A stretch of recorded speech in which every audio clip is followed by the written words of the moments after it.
Am I? Oh, I'm on now. Awesome.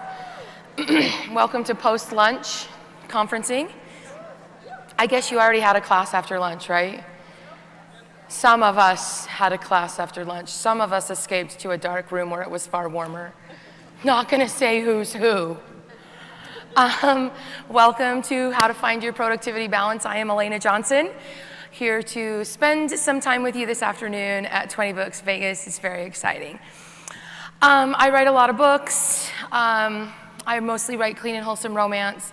I launched my feel-good fiction brand in May that has all of my names on it that I currently write, as well as one name that I just manage marketing for. So I'm not saying that that's the direction I'm gonna go in, but I'm open to it. So I'm always looking for different aspects and avenues of my business, and that's one of them.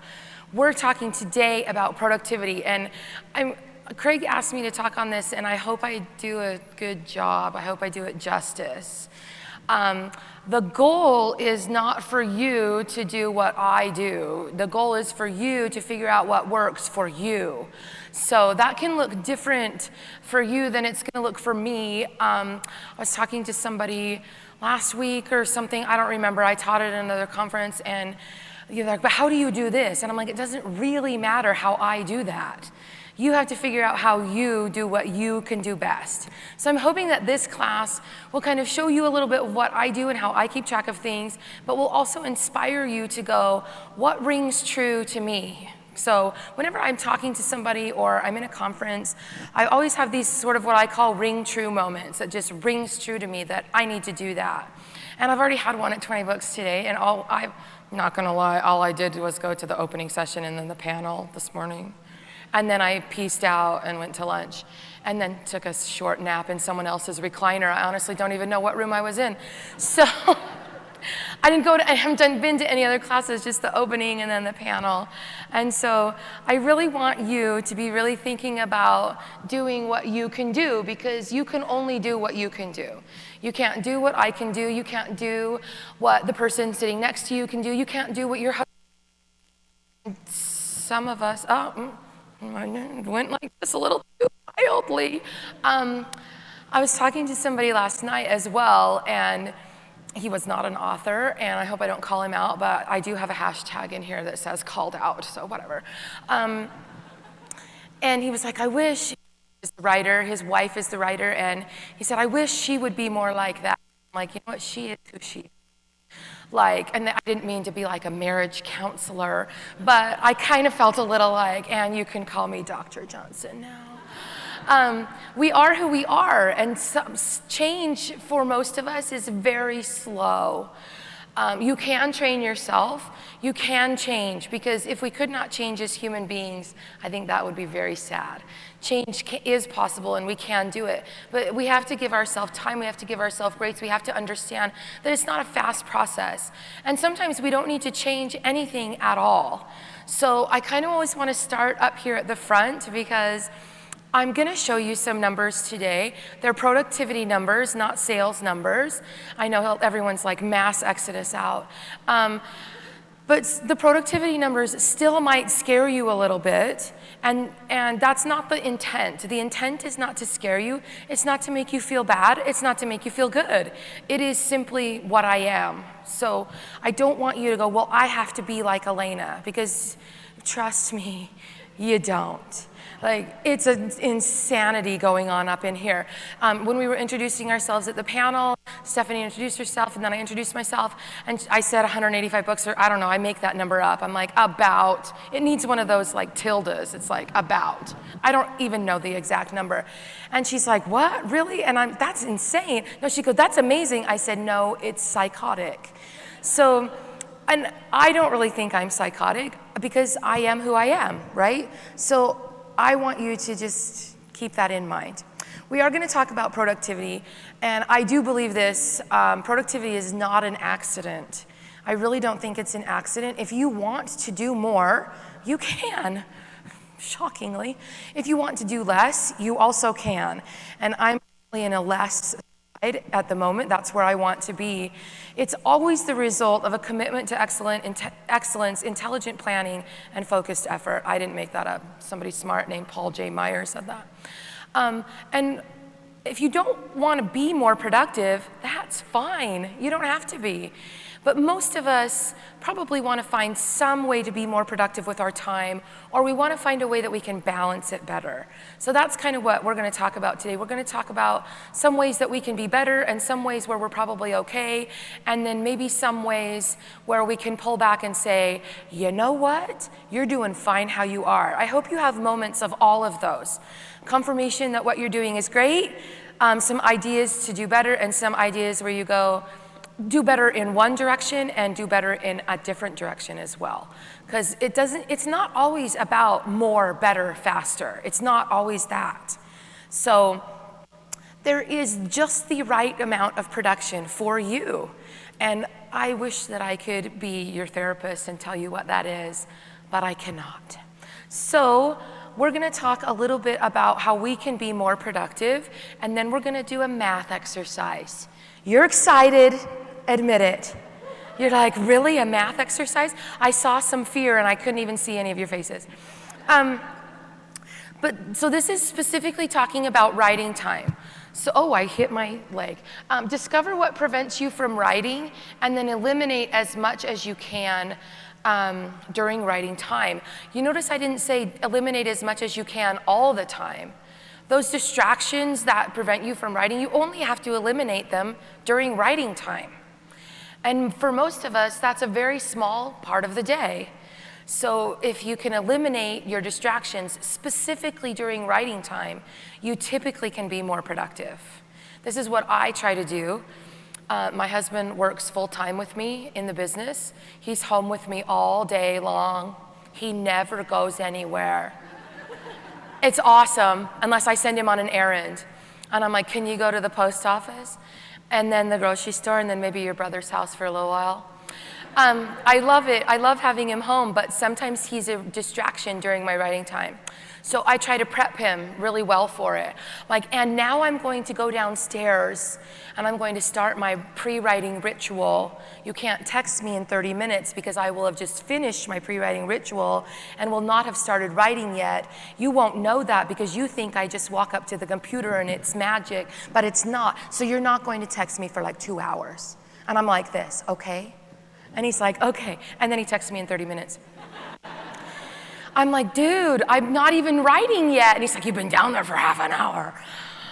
Play to your strengths. So you have some strengths in your personality, in your writing personality, and what are they?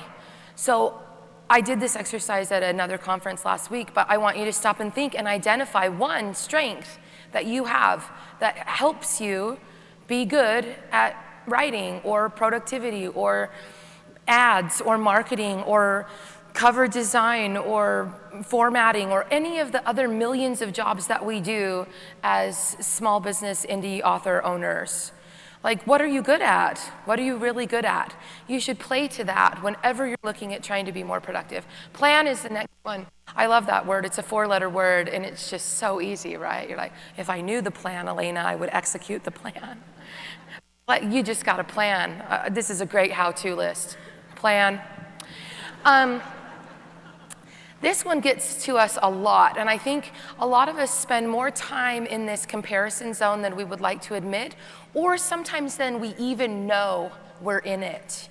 And it can affect you subconsciously. It can steal hours from you. It can steal creativity from you. You're not going to try to be somebody else. You're not going to try to be me, and you're not going to try to be somebody who writes 15,000 words a day or 8,000 words a day or dictates or this or the other.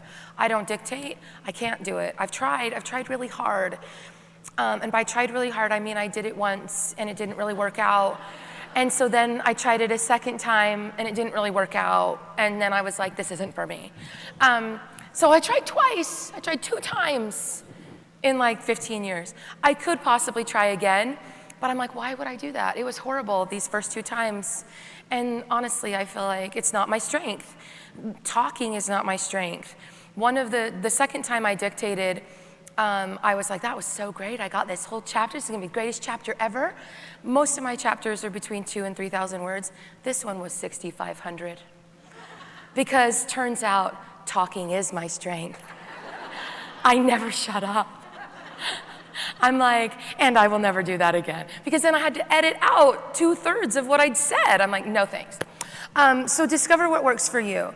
So we're gonna talk about, commit to excellence. I'm like, I don't understand what happened. It didn't go to the next one.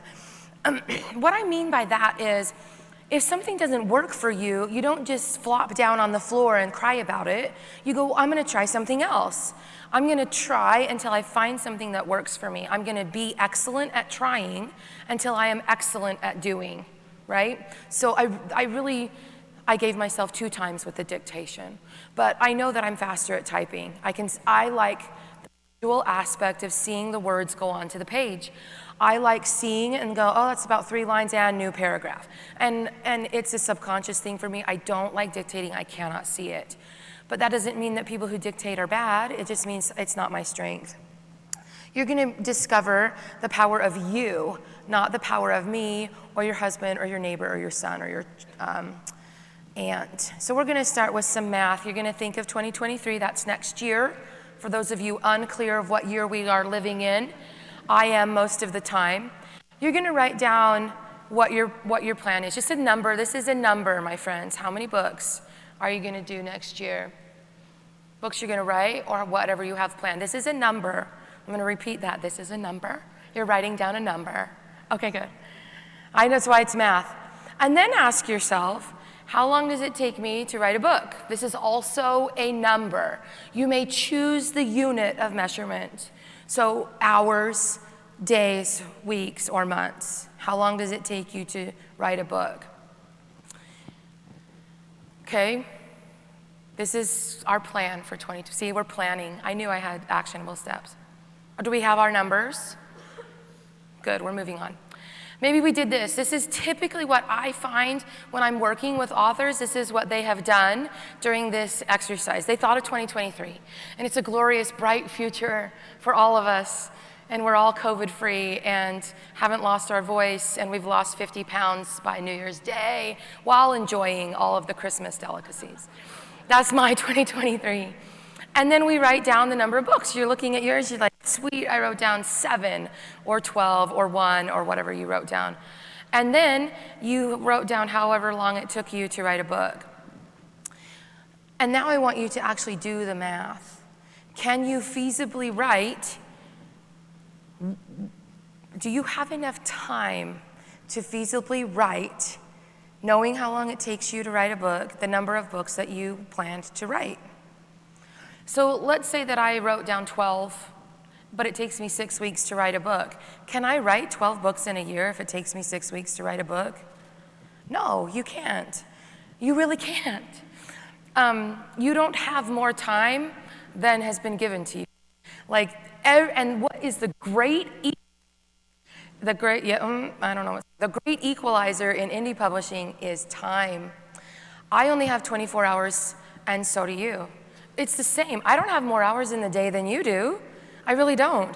I've learned how to develop systems for myself that work for me and play to my strengths. That's it. So if your math was faulty, you really should be thinking like this. You think first of how long does it take me to write a book? So that number goes first. Feasibly, realistically, without you being in a slump and not feeding your kids and snapping at everybody who walks through the door. I mean, I can write a book in 6 days. Does it mean I want to? No, and nobody wants me to do that. Trust me, because I'm not a nice person if I have to do that. So how long does it take you? You start with that first, and then you go, okay, 2023 is going to be so amazing because I can write a book in 6 weeks. And then, how many books can I write in 2023? And 52 divided by 6 is what, close to 8? And that gives you 4 extra weeks for vacation and holidays and birthdays and burnout and illnesses and all kinds of other things, right?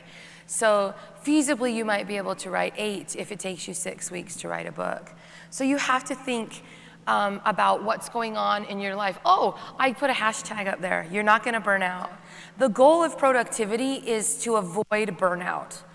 I thought that was me because I have so many alarms on my phone. Like, it's unbelievable the number of alarms I have. Sounds just like mine. The goal of you finding a plan and system for your productivity is so that you can do this for years and years and not burn out. I've been doing what I do for years and years, and I don't burn out because I have a system and a productivity model that works for me. So that's what you want to look for, because you're always going to need to plan for less than what you have and less than what you need, because your health is going to sneak up on you. I was so sick last year. I had mono at the same time I was diagnosed with degenerative disc disease, and I had a bulging disc in my back, and I had pre-diabetes. And so that some of those don't really sound like bad, but all at the same time it was like, and stop eating, and lose 5,000 pounds, never eat bread again, and your back hurts, you'll never be able to sleep again, and it was horrible. And by the way, you're super sick with mono. So I had a lot of issues going on last year, and you can't really predict health.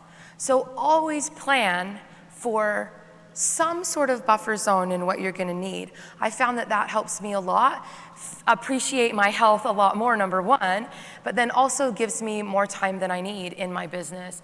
There's grief that sneaks up on us when we least expect it, and I promised myself I wouldn't cry in this presentation too, but that was fake, by the way. But it might happen, you never know. It's a weird grief process. I was diagnosed with degenerative disc disease, and I refused to accept it. See, here it goes again. I'm one of those people who's like, well, I can fix that, right? If you give me enough therapy and you say, take these vitamins and lose 70 pounds, I will fix it. I will fix the degenerative discs. And I really tried for like 6 months. And obviously, I'm not a starfish, so I can't actually make my degenerative discs in my back regenerate, even if I wanted to, which I do. And so I really went through this sort of a horrible grief process that my body had betrayed me somehow. That sounds ridiculous when I say it out loud, but I was like, I have lived with you for 44 years, and you've always treated me good, and haven't I fed you the greatest bread ever?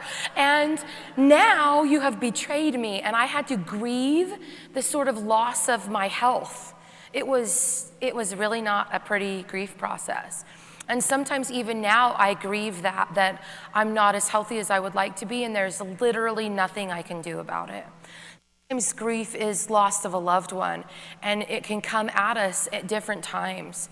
And so we sort of have to plan for some things like that. And this is another list of things that you might need to plan for. I don't have a personal story for every one of them. But I also wanted to talk a little bit about, in our productivity stage, that we need time to dream. And if you've planned yourself right up until the very last moment where you need to start something else, you're really robbing yourself of a chance to dream plan. So I found this quote, and it says, without leaps of imagination or dreaming, we lose the excitement of possibilities. Dreaming, after all, is a form of planning. And I love that. So maybe I dream of writing 12 books a year. It takes me 6 weeks to write a book, so I can really only write 8. But plans, I adjust my plans, I adjust to the things I need to in order to be successful. You don't want to set yourself up for failure, because you shouldn't do that. I've done that, and then I'm like, shockingly, you failed. And you feel bad about yourself, and then you're in a hole you don't need to be in, okay? So my biggest tip for you is to track what you do for 30 to 60 days. If you have not been tracking what you do for 30 to 60 days, you really have no idea what you can do. I started this in early 2018, and I have not stopped. So I've been tracking what I can do for almost 5 years, daily, every day. It takes me 10 seconds at the end. Okay, it takes me longer. I have to highlight what I wrote. And then track it. At this point in my life, I'm really only tracking word count and anything that has prevented me from writing that day. In the beginning, I tracked everything.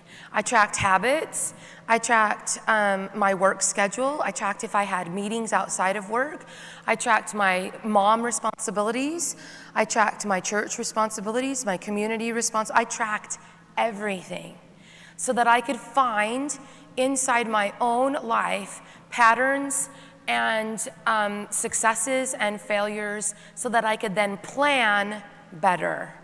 Okay? So it doesn't really matter how many words you're going to write each day. Do you even know what your life is like? And it's okay if you're like my life is chaos. Yes, I know that. That's okay too. I put this website here, this Sven Yalev. This is where I find my word count trackers. Every year, she draws new ones. My one I'm using this year is Bridgerton. It's fantastic. And she illustrates them. The one I used last year was, it just flew out of my head, so I won't spend time thinking about it. But it had like Sherlock Holmes and stuff in it, and she does these fancy trackers. I don't use any of the math except the daily word count. You can if you want to. It will have a column. Oh, actually, I have some pictures of it. I'll show you in just a second. It has a column for like word count, and then it has a column for how long it took you to get that word count. So you can kind of track and learn your own habits when it comes to writing things. This is what I use.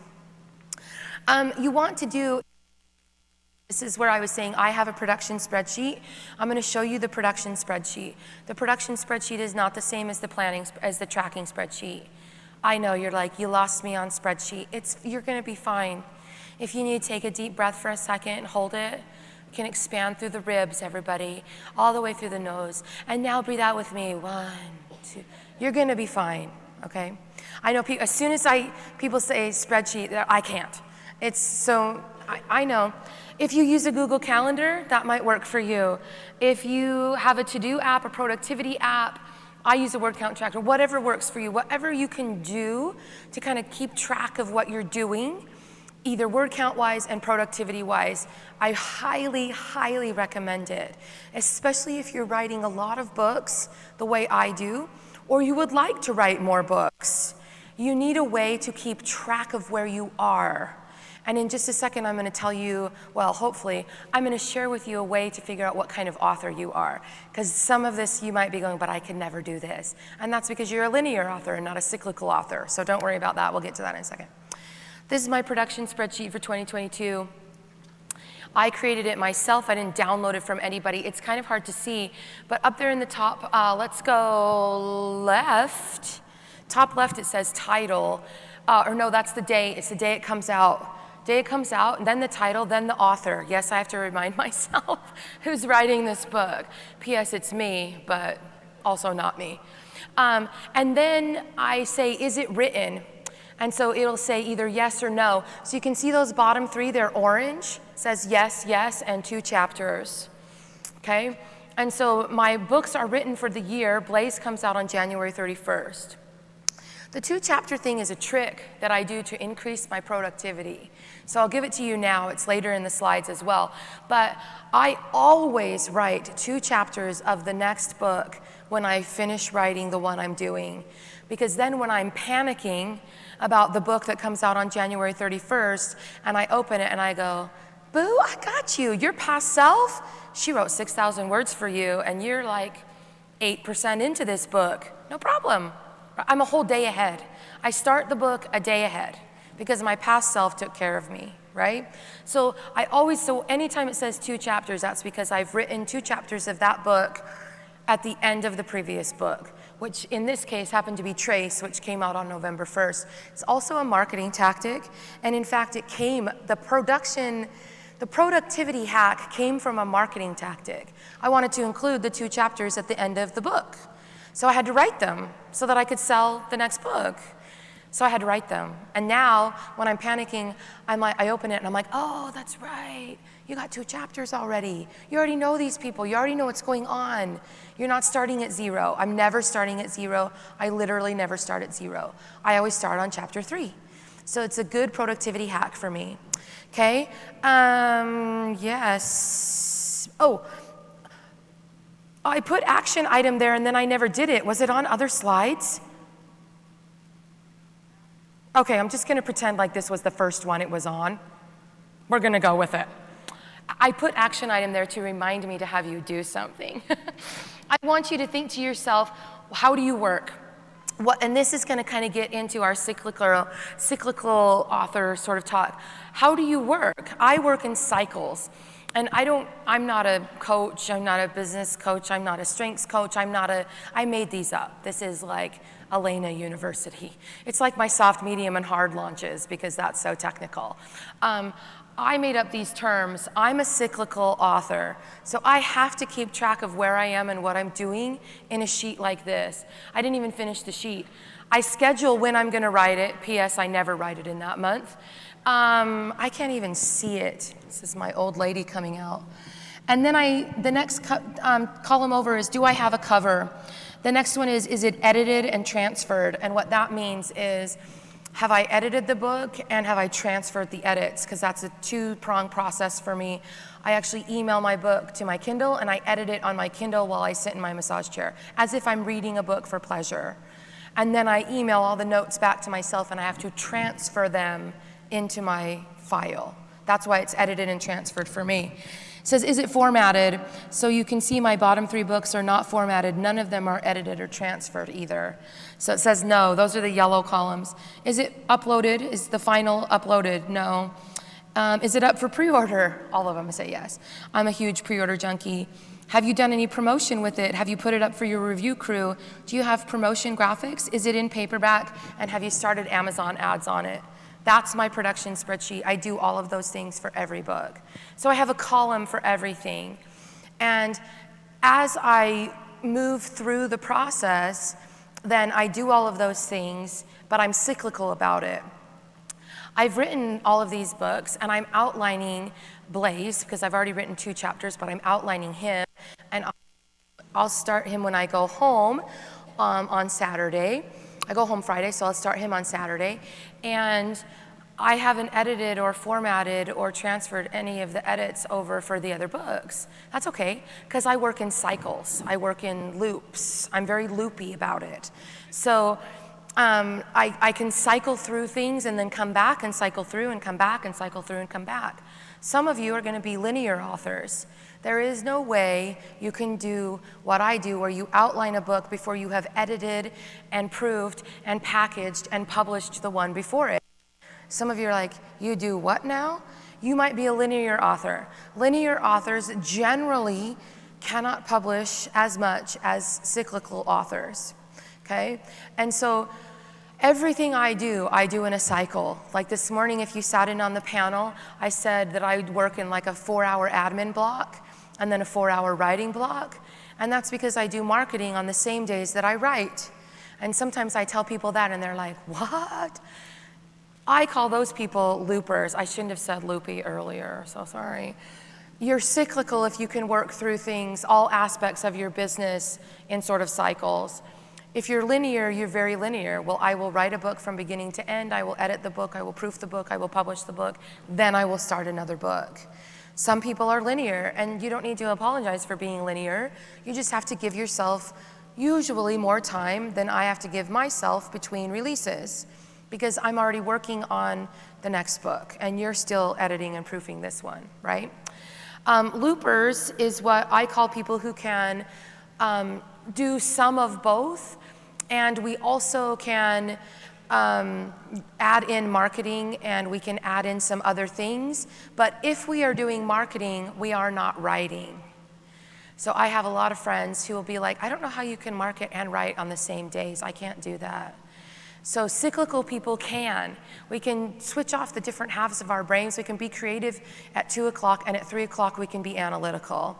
And that's really a difficult stretch and a difficult move for a lot of people. So loopers, I like to say, they market for a while, and then they write for a while. And then they loop back to marketing for a while, and then they loop over to writing for a while. So if you're looping, you're kind of looping between the creative side of your brain and the more mathematical side of your brain. I'm cyclical. This is my production sheet for 2023. It's mostly yellow. This is how I start my year. The green means that book is published, means it's published. So obviously I haven't published any books in 2023 yet. That would be a real feat if I had. I mean, that would be amazing. You can also see more colors here because all the other names last year, for this past year, were already published, so they were all green. All that's left for this year is Liz. She has 2 releases in, I don't know what they are. Maybe I didn't color trace. I don't know. I think I only have 1 release left this year. Anyway, so you can see that Liz is purple. I think Jessie is, I can't even read that. She's orange, thank you. Elana is blue, I think. Anyway, you can see how many books that I have written and or have 2 chapters for. So that means the book previous to that book has already been written and I wrote the 2 chapters. Anything that says no in that column next to the colors means I have not started that book at all. I have 0 words. You can see that I have all the covers. I think that's the cover column. 100% is the cover column. That's all white. And the pre-order column, sadly, is also almost all white. I love pre-orders. But this is how I work. This is how I keep track of what I'm doing when I'm producing. And when I need to go, now where am I with title? I open this spreadsheet, it's always open actually, and I go, oh, I need to edit that thing by Friday. I better put that on my schedule this week, right? So you have to be realistic about what you're doing. I already said most of this, but find a way to keep track of what you're doing so that you can be realistic with your expectations.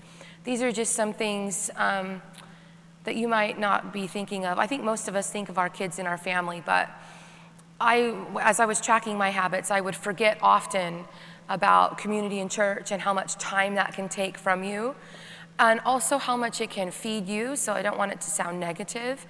A lot of us have day jobs and that kind of thing, so we just have to keep that in mind. And then you have a writing life on top of that, so you have to keep all of that.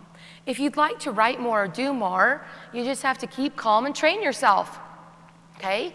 And there's lots of ways that you can do it, but I started very small. I want to write this many words. I think I can do this many, and I'm going to add 500 to it. Or I'd say I want to write 5 days a week, but what would happen if I wrote 6 days a week? Or I want to work 3 days a week, but what would happen if I wrote 4? You can add an extra day. I know people who used to stay up later than their kids or get up earlier than their kids. And then this is the biggest one I always tell people. You do not need 2 distract-free hours with the temperature at 72.2 degrees and a glass of ice water at 31.9 degrees next to you, positioned 8.4 inches away, in order for you to write. And if you've been telling yourself that, I'm going to tell you to stop telling yourself that. I mean, I love writing in millions of different places. I could sit down and write right here while you all ask me questions, because I trained myself to write in chaos. So the more you can train yourself to write with distractions, the more productive you can be. And maybe you won't be able to do that, but that's how I trained myself. And in fact, sometimes I still set a timer for 15 minutes, and I write until the timer goes off, and I literally close the computer and walk away no matter what.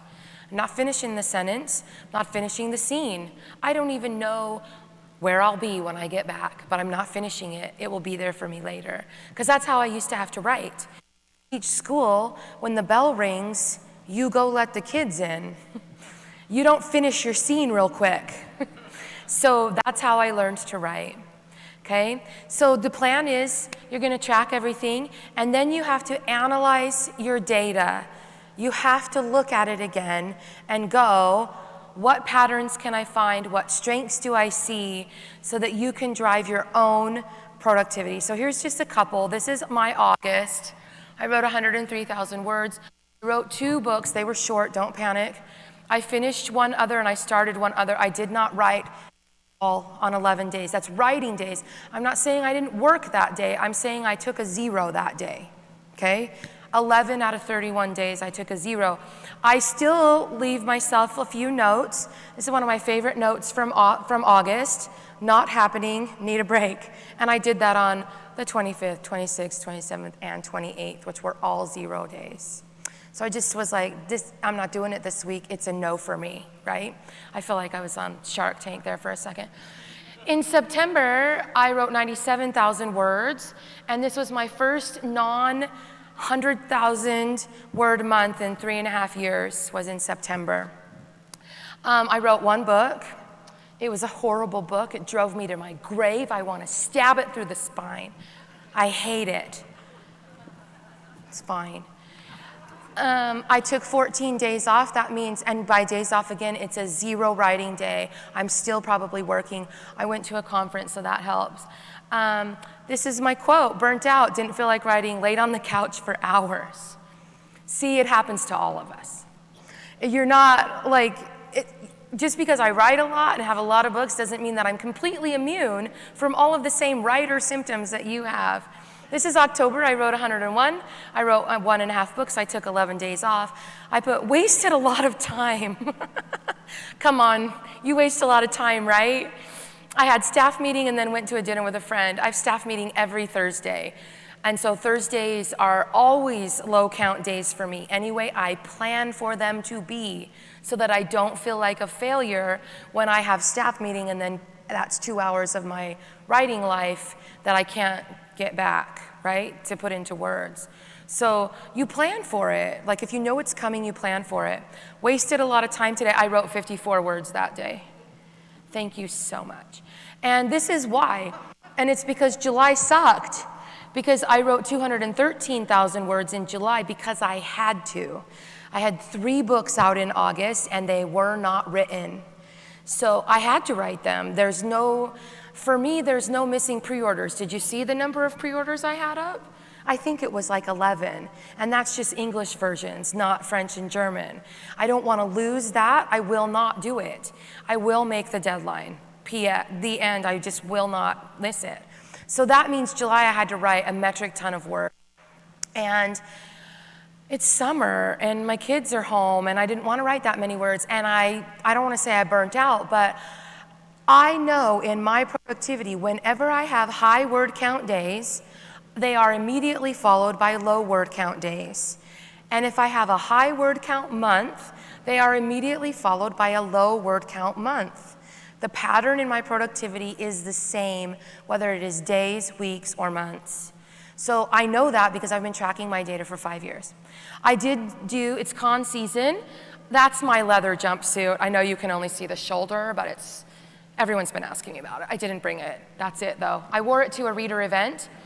I had 3 conferences in September, October, and November, a writing retreat, and a major reader event. So is it any wonder that I can't write 79 billion words? No. I think it's amazing I can write 100,000 and do all of that. Okay? So you learn things. You're always looking for patterns. I already said this one. High word count days happen after low word count days. So what patterns can you pick out in your writing?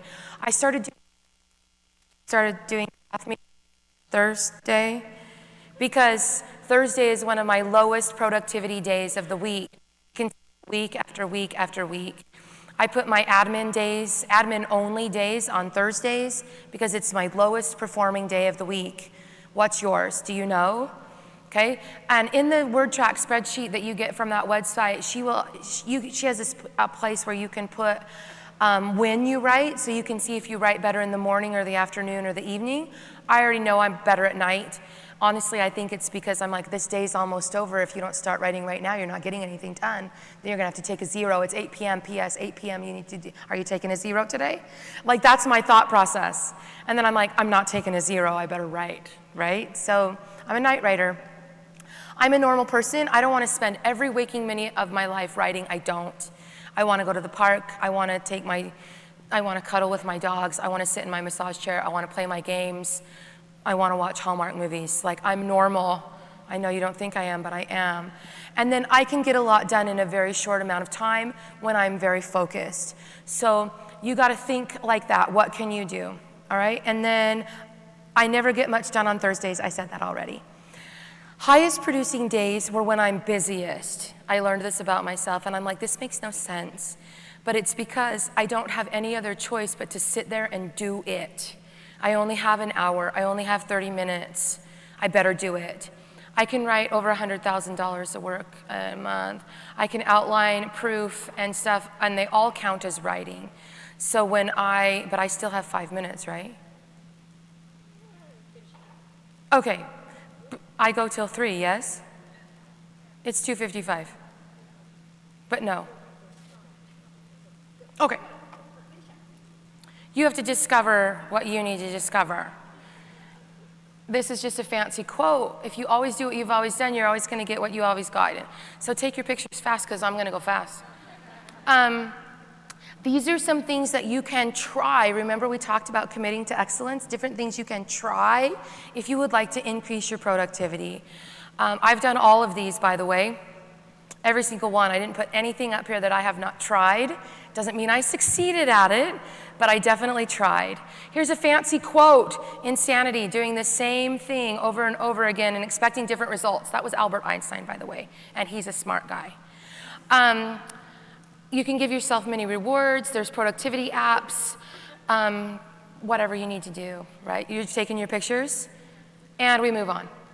This is a fabulous quote. I love it so much. Next. Oh, no excuses. Oh, that was supposed to be an action item. Here's some more ideas. I have a routine. 100% takes me 20 or 30 minutes to get in my routine to write. I don't have to, but I really like to be in a certain place. I like to have certain things next to me. They don't have to be 8.4 inches. But I go through this sort of routine. I like to do my admin work first so that it doesn't weigh me down while I'm writing. If I write first and admin second, I have too much yelling at me in order to write. I'd rather get rid of all the noise and then write. So that's why my admin comes first. My steering wheel desk is the single greatest $15 purchase I've ever made. So if you're a mom, or maybe you just want to pretend like you need to go run an errand, steering wheel desk saves your life. And you can eat off of it, so bonus. Another fabulous quote. Here's another idea: talk it out, set personal deadlines. You don't have to force things. And click, click, fast, fast. Here we go. If you want something in your life you've never had, you have to do something you've never done. I don't get up early, let's be real. I used to, though. When I was teaching elementary school, I'd get up at 5:30 and I would write for an hour before my daughter got up for school. I don't have to do that anymore. So your life will not always be what your life is today. It will also change, and you can change with it. And then track your habits. I said that already.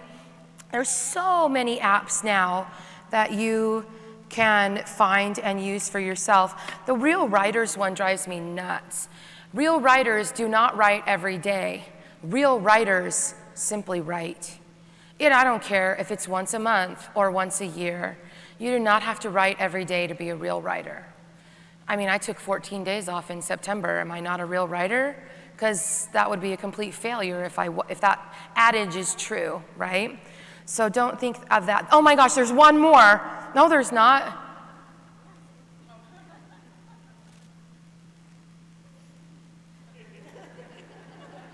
I have these 4 books if you care. My Facebook group is facebook.com/groups/Indie Inspiration. And I made it. It's only 2:58. That's not even hard stop 3 o'clock. Killed that, you guys. We don't have time for questions. These are not going to be online, but I think you can read.